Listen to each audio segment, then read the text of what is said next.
So Friday is food day here at Spinewise, and if you've been following us for a while, you know we like sharing a lot of hints and tips, secrets, cooking styles, recipes, things that have gone past, which have been lost in cooking.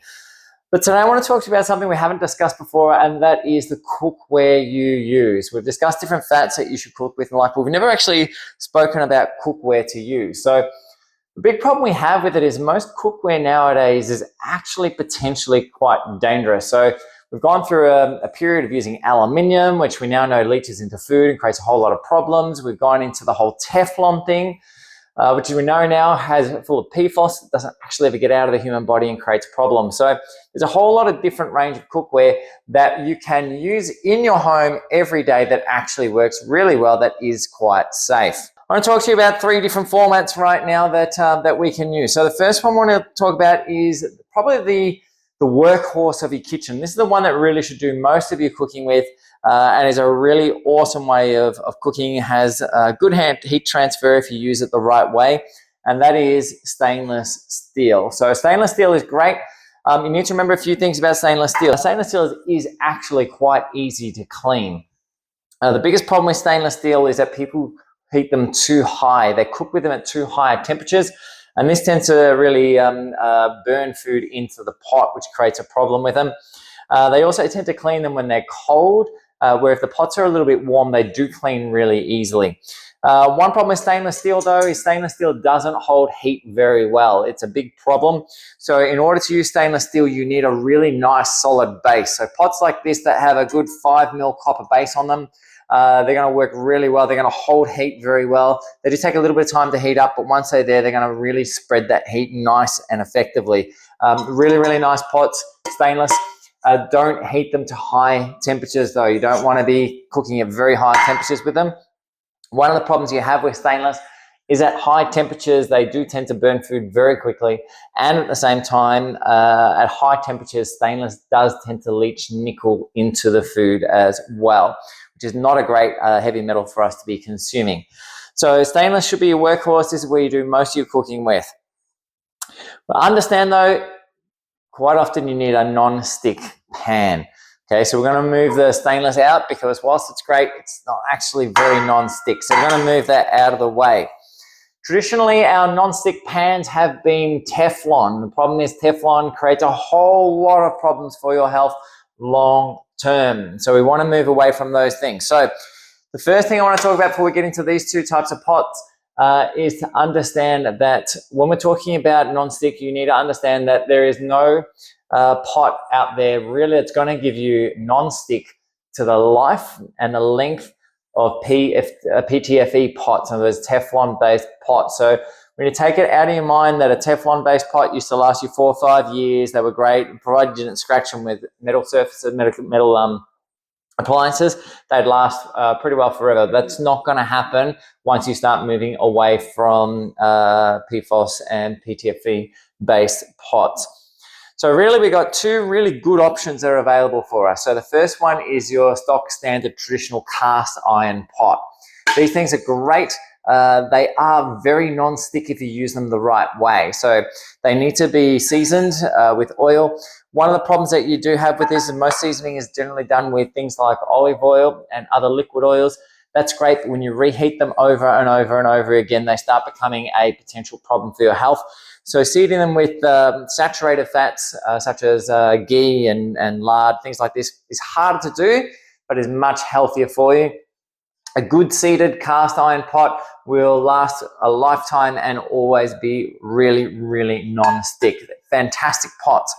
Downside of cast iron, if you have hemochromatosis or iron overload, they do leach iron into the food. So that can be a problem for those people who are trying to control their iron levels. The other thing with them as well is that when you're cleaning them, you've got to be very careful how you clean them. If you get all the oil out of the pot, you need to reseed the pot, and they can start rusting as they oxidize and creating other issues for you as well. So performance does drop off if you don't look after them very well, and they can take a fair bit of work to keep them up to functional state. So that's our cast iron. The only other thing with cast iron is it is ridiculously heavy. Even a pot this size weighs a lot. So when you start getting into bigger pots that are cast iron, they do actually become quite heavy to use. You can get enameled version of cast irons. They aren't quite as non-stick as a traditional cast iron pot. They are just as heavy though, but if you have hemochromatosis, it is an in-between, or iron overload. It is an in-between pot that you can use. So that's the next option that you really have when talking about healthy cookware. The third option nowadays that's coming through is ceramic. And there's quite a few different options in the ceramic market. This is a green pan that I've got here at the moment. Stainless steel body, which is fantastic, combined with their ceramic surface, which is free of all of our nasties, so PFOS, PTFEs, and these type of substances, as well as things like cadmium and lead. And so these things are quite good. There have been some reports of certain ceramic pots leaching these type of things through. Not too sure how accurate some of these reports are, but generally speaking, most of these pots are quite good. You do want to make sure that they are PTFE free. Some of them still have these chemicals, and whilst there's still arguments whether they're safe or not safe, it's best at this stage probably to avoid them, since there are options available that don't include them. With these pots, they do work remarkably well, but you do need to understand that these are not the same as Teflon pots. They don't have the same lifespan. If you get 2 years out of a pot like this, you're actually doing really well. Same thing again with heat. Try and keep the temperatures low in these things. You don't want them at very high temperatures.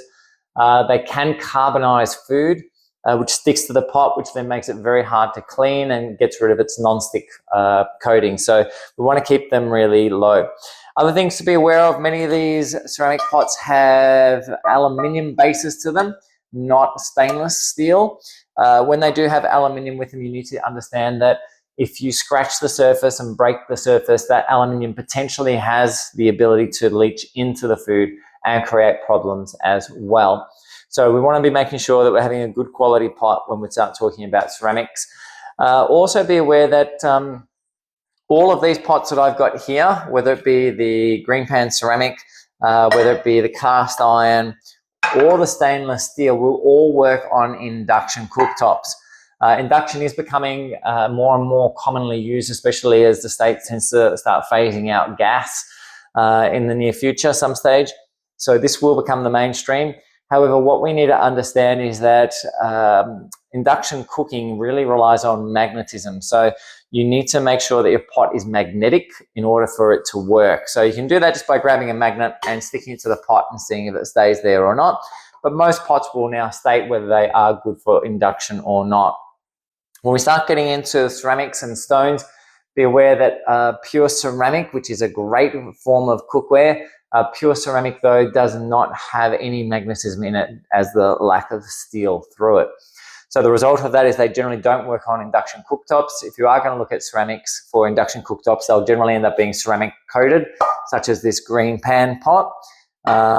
Your iron ones, remember, iron is completely magnetic, so you don't need to worry about that. Same with your stainless steel. Make sure they've got a good base on the bottom of them. If they've got a good solid base, such as a copper base, then they'll also work on induction cooking as well. So right now, guys, they're the pots that I use in my house. We have a stainless steel, we have a cast iron, and we have our ceramic pans. They all do slightly different things. They all behave in a slightly different way. The cast iron really doesn't mind getting really hot, but the other two, you really just want to make sure you keep the temperatures under control. And learn to use which pot works in which circumstances the best. And I'm sure you'll have years and years and years of endless happy cooking. Anyway, if you have any questions on which pot to use and how to use them, please post them up down below. Happy to answer any of your questions. If you have a favorite pot that you love using, something that is perhaps non-stick that you absolutely love, post it up. I'd love to hear about it, and I'm sure everyone else would too. If you've got experiences with any of these pots, whether they be good or bad, post them up as well. All this adds to the knowledge bank and allows people to get information from you and your experiences as well. Anyway, guys, I'm Trev from Spinewise, and we'll catch you next vid. Bye for now.